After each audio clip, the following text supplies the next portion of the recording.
This channel does not promote any violent, harmful, or illegal activities. All content provided by this channel is meant for an educational purpose only.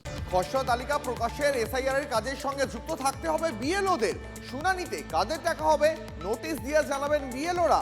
শুনানিতে যাওয়ার message আসতে পারে মোবাইলেও। কোনো ভোটারকে নিয়ে সন্দেহ হলে তার নিরসনে প্রয়োজনে বিএলওদের শুনানিতে ডাকতে পারবেন ইআরও এবং এইআরওরা। এটা জেনে রাখুন, আপনাদের কাজে লাগবে। বিএলওদের পেশার কাজে যাতে সমস্যা না হয় সেই কারণে ছুটির দিনে তাদের শুনানিতে ডাকা হবে না। আরও একবার আপনাদের জানিয়ে রাখি, আপনারা জানেন আজ বাংলা জুড়ে খসড়া তালিকার দিকে গোটা রাজ্যবাসীর নজর রয়েছে। এসআইআর এর কাজের সঙ্গে যুক্ত থাকতে হবে বিএলওদের।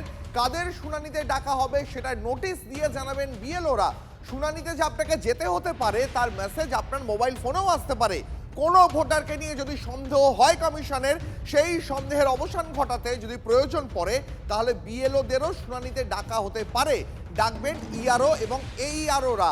বিএলওদের পেশার কাজে যাতে সমস্যা না হয় তাই যেদিন ছুটি থাকবে সেদিন তাদের শুনানিতে ডাকা হবে না। নির্বাচন কমিশন আমাদেরকে জানিয়েছে যে যারা যে পার্টে বিএলও হিসেবে কাজ করেছে তাদেরকে সেই পার্টে মানে তাদের হিয়ারিংয়ের সময় থাকতে হবে। প্রথমে যেটা বলা হয়েছিল বাড়িতে গিয়ে ইনফরমেশন ফর্ম দেওয়া এবং কালেক্ট করা, এই অবধি কাজ ছিল।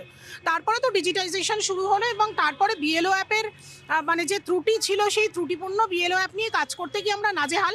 বিএলও অধিকার রক্ষা কমিটি সেই জন্যই আমাদের গঠন হয়েছে।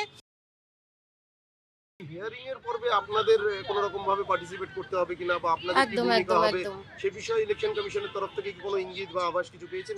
আমাদের হ্যাঁ আমাদের জানানো বলতে আমাদের তো ব্লক থেকে অ্যাপয়েন্টটা, ব্লকের পর আমাদের ব্লক থেকে যিনি আমাদের ইআরও আছেন উনি আমাদেরকে বলেছিলেন যে যারা হিয়ারিংয়ে আছে, আমার এরকম হিয়ারিংয়ে আছে 12 জন ক্যান্ডিডেট আমার বুথে। হিয়ারিং পর্বে কি আপনাদের বিএলওদের থাকতে হবে, মানে আপনাদের কি এইভাবে তাদের হিয়ারিংয়ে ডাকা হয়েছে? তখন আমরা জিজ্ঞেস করলাম এই হিয়ারিংয়ের পর্বে কি আমাদেরকে থাকা আবশ্যক?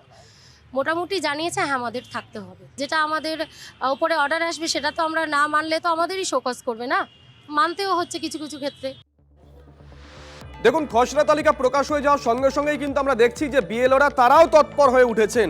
আমরা বিভিন্ন জায়গার ছবি পেয়েছি, আমরা হাওড়ার ছবি আপনাদেরকে দেখাবো। কারণ নাম বাদ গেলে কি করতে হবে, কোন ফর্ম ফিল আপ করতে হবে, ভোটারদেরকে সহযোগিতা করার জন্য তৎপরতা বিএলওদের মধ্যে, সেই ছবি আপনাদেরকে দেখাবো। 15 দিন,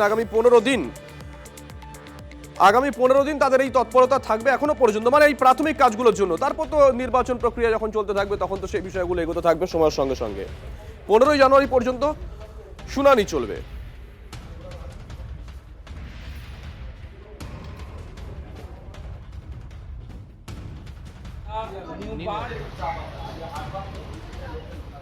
তাদের নির্দেশ দেওয়া হচ্ছে তারা বুথে বসবেন। আজকের থেকে তাদের বুথে বসা শুরু হলো 15 জানুয়ারি পর্যন্ত। তারা ভোটারদের ভোটার লিস্টে দেখাবেন তাদের নাম, তাদের সব কিছু উঠেছে ঠিকঠাক।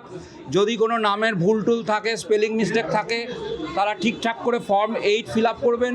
এবং কারোর নাম যদি বাদ যায় তারা নতুন করে ফর্ম 6 ফিল আপ করবারও সুযোগ পাচ্ছেন। ফর্ম 6 ফিল আপ করে অনলাইন ফিল আপ করে তারা আবার দেবেন, যথাযথ কাগজপত্র সঙ্গে জমা দেবেন, তাদের নাম উঠে যাবে। কোনো চিন্তা নেই, কোনো ভয় নেই, কারোর নাম, কোনো ভোটারের নাম বাদ যাবে না।